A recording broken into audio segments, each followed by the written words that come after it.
This is an important week for local schools as Count Day is Wednesday. Not only is school attendance important on Count Day, but it's vital for student success all school year long. So this week on Dateline Schools, we're going to get some tips on how to get our kids to class every day as we talk with the Executive Director of Attendance Works, Hedy Chang.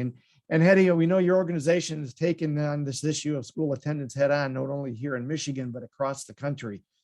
How important is it for daily school attendance for our kids to have success in the classroom?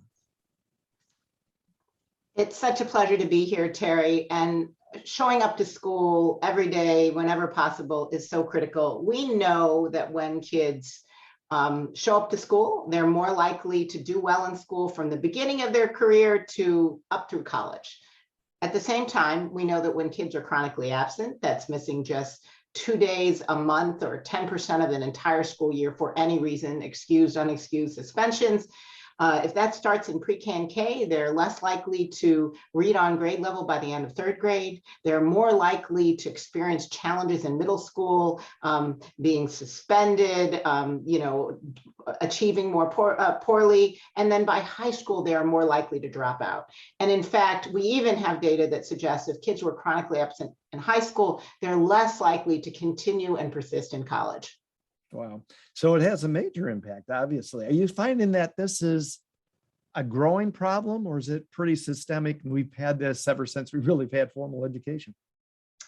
Well, I don't know, we haven't collected the data for that long. You can go back to 13-14 data. And so for pre-pandemic, we sort of hovered around 8 million kids being chronically absent in the country. I am terrified that the pandemic might even be doubling those levels.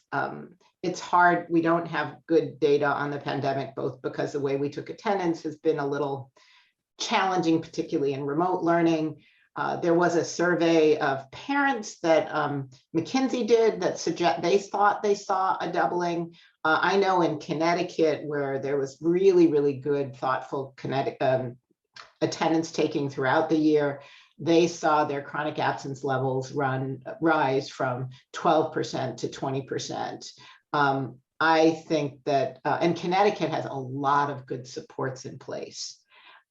So it's a huge issue, a huge challenge. And I would also say that there are some places and types of populations that are affected more. Kids in poverty are, 3-4 times more likely to be chronically absent.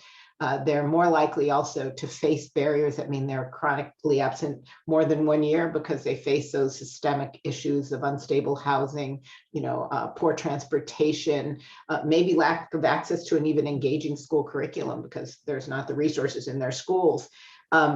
They also are less likely to have the resources to make up for the time lost of instruction. And we know that the impact of lost time in the classroom is almost 75% greater for poor kids versus more affluent kids.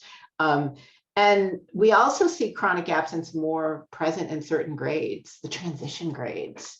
We'll be back with more tomorrow for Dateline Schools. I'm Terry Hahn.